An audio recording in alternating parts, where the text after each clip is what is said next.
في الآونة الأخيرة انتشرت أنباء مثيرة للجدل أثارت جدلا واسعا على مواقع التواصل الاجتماعي وأوساط الإعلام غير الرسمية.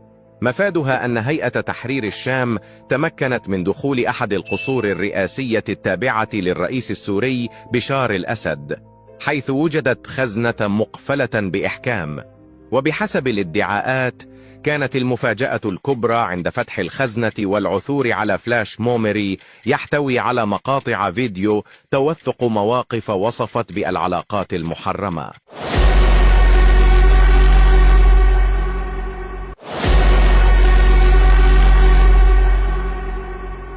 تقول مصادر مقربة من الجولاني إن الفلاش ميموري المذكور يحتوي على ما يزيد عن 1600 مقطع فيديو تتضمن ما وصف بأنه علاقات غرامية وصور محرجة للرئيس السوري.